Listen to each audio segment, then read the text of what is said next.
Hello, this is Tony Heller from RealClimateScience.com, setting the record straight about a lot of things.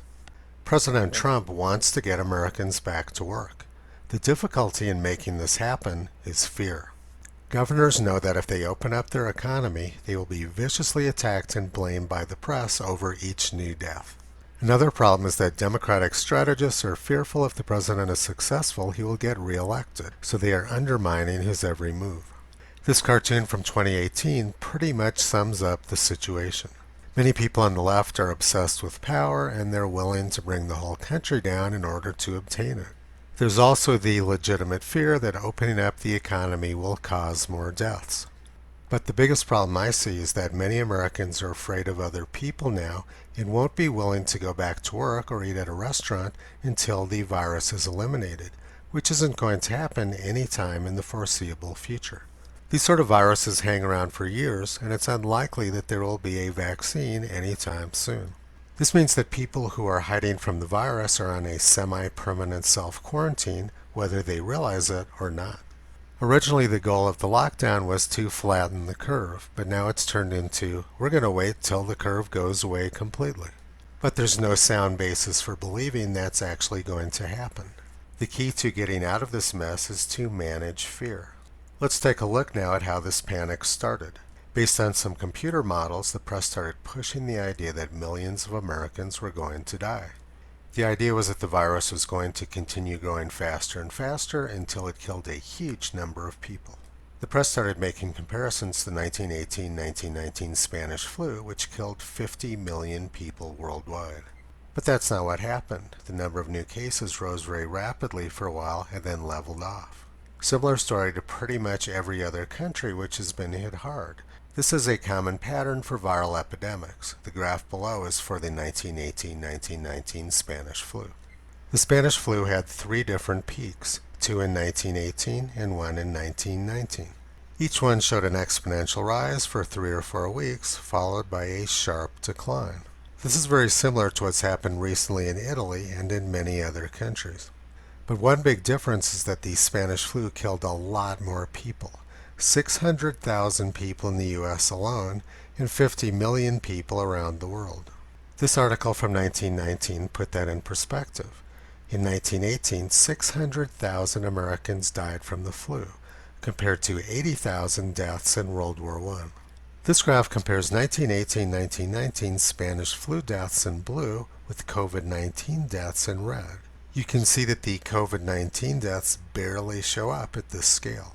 Not only did the Spanish flu kill a huge number of people, but it came right at the end of World War I, which killed tens of millions of people, and right before the 1919 drought, which killed millions of people in Eastern Europe and Russia. What's going on now is pretty bad, but it's nothing like what was going on 100 years ago.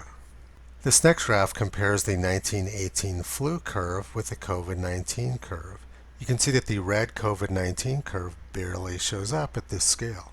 Here's a couple more comparisons to put the present pandemic in perspective. This graph compares COVID-19 deaths around the world with what CDC describes as typical influenza deaths. As you can see, COVID-19 deaths have not yet even reached the low end of a typical influenza season. Yogi Berra said, "Predictions are hard to make, particularly about the future." No one knows for sure what this blue curve is going to do in the future, but most experts seem to think that it's going to level off. Here's another comparison. The year I was born, the world experienced the Asian flu. More than 1 million people died around the world, and there were 116,000 deaths in the United States. The death counts both globally and nationally were much larger from the 1957 flu than they have been from COVID-19. But America didn't panic, we didn't throw away our rights, and we didn't put 30% of the population out of work. In fact, very few people even remember the Asian flu pandemic of 1957-1958. This was shortly after World War II, and Americans were much less inclined to throw their freedoms away after having defeated Hitler. President Trump is trying to get people over their fear and get them back to work. But the CDC is not helping him in this effort. On April 14th, they changed their rules about reporting deaths. Now, any death which looks like it might be COVID gets counted as a COVID death. The problem with this policy is that the U.S. normally gets a large number of pneumonia deaths, and many of these are now being counted as COVID deaths. This bumps the numbers up and frightens people. The creation of extra fear is exactly what the United States doesn't need right now. Lots of people are afraid that this is going to go on forever, but one Israeli professor explains why that isn't going to happen. A prominent Israeli mathematician, analyst, and former general claims simple statistical analysis demonstrates that the spread of COVID-19 peaks after about 40 days and declines to almost zero after 70 days, no matter where it strikes and no matter what measures governments impose to try to thwart it. He analyzed the growth and decline in many different countries around the world and showed repeatedly that there's a set pattern and the numbers speak for themselves. While he said he supports social distancing, the widespread shuttering of economies worldwide constitutes a demonstrable error in light of those statistics. In Israel's case, he noticed about 140 people normally die every day. To have shuttered much of the economy because of a virus that is killing one or two a day is a radical error that is unnecessarily costing Israel 20% of its GDP, he charged. Now let's look at a graph which shows what he's talking about. This graph shows daily deaths per million population at a number of different countries which have been hard hit. Sweden, the United States, the UK, Italy, Spain, France, and Belgium are all showing very similarly shaped curves. All of these different countries are starting to trend downwards now, but Sweden has followed a very different policy from the rest of those countries. Sweden's policy has been to try to isolate the elderly who are at risk and let the rest of the country get on with their lives as normally as possible.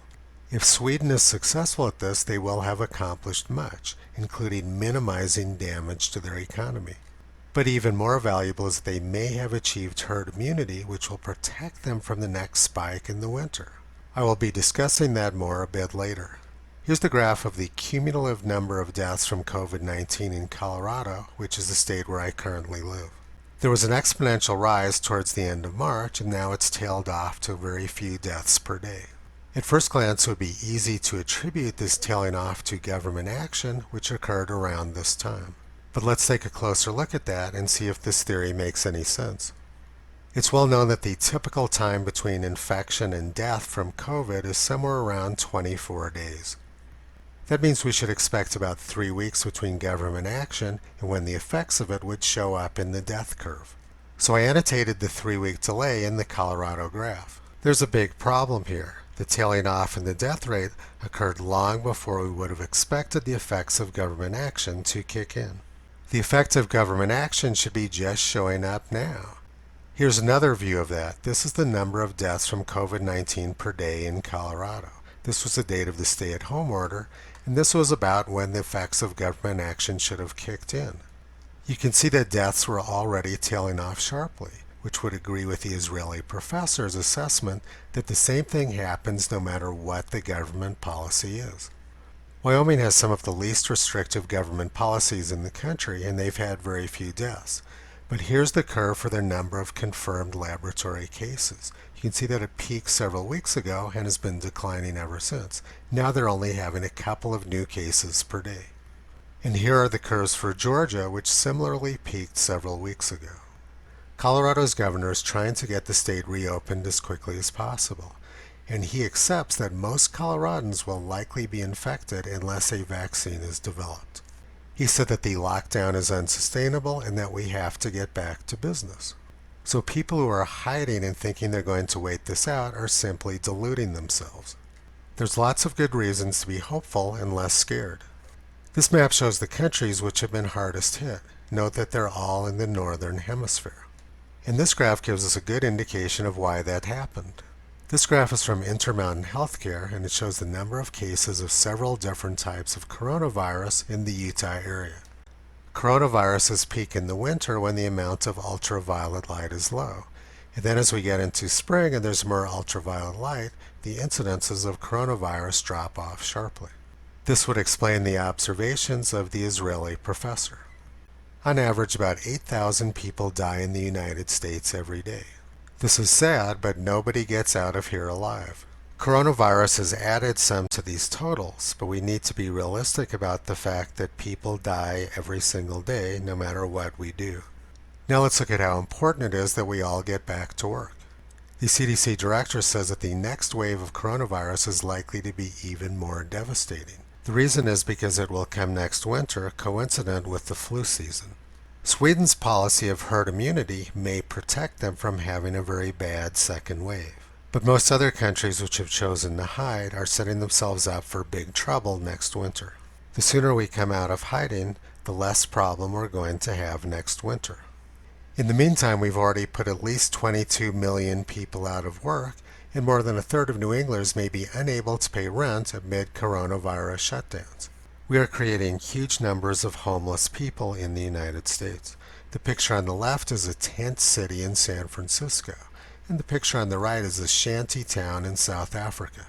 You might recognize this from the science fiction movie District 9. So when the epidemic likely hits next winter, we're going to have huge numbers of homeless people who will be spreading the disease among each other, and our hospital facilities are going to be completely overwhelmed. But the story is worse than that. Over the past 6 weeks, I've been meeting with and talking to hospital people in many parts of the country. I spent 2 weeks living in the home of an ICU nurse in Nebraska. I met a medical researcher at a large hospital in Arizona who's been providing me with lots of daily data. Lots of medical professionals from other states have been communicating their information to me as well. The story is the same at many places in the country. There never was a surge. Hospital activity is at a record low, and hospital staff are being furloughed. We're in danger of losing our hospital capacity and our ability to deal with the next pandemic because we panicked during the first one. Most of the deaths in the United States have been in the New York City area. They have unique problems which are not the same as what we have in the rest of the country. People in New York are packed on top of each other in tenements and subway trains. They're being constantly exposed to virus. This overloads their immune system and they tend to get sick. But most places outside of the New York City area and a few other urban centers, the problem has actually been fairly minimal. Outside of New York City, the ratio of unemployed to dead is about 2,000 to 1. We're creating a huge population of homeless people who will overwhelm the healthcare system next winter when the flu-COVID season strikes again. President Trump wants to get Americans back to work, and it's very important that people who are not at high risk do so. We know who the high-risk groups are. They're the elderly and people with pre-existing conditions. A large percentage of the deaths in the United States and Europe have been in nursing homes. We have to do a much better job of protecting the elderly, but we also have to protect the young people who are becoming unemployed by the millions and who are going to be homeless soon. The panic and fear which has overwhelmed our country is destroying us. We need to listen to President Trump and we need to get back to work. The 1957-1958 pandemic killed a lot more people both in the United States and around the world. But we did not panic, we did not shut down, and we did not throw our rights away. And how many people even remember that it occurred now? Let's do the right thing, listen to President Trump, and start behaving like rational people again. America has come through much worse problems than this, and we did it without destroying ourselves. Toto approves of President Trump's suggestions. Visit Toto on the web at realclimatescience.com. He's been pulling back the curtain on junk science and propaganda for a long time.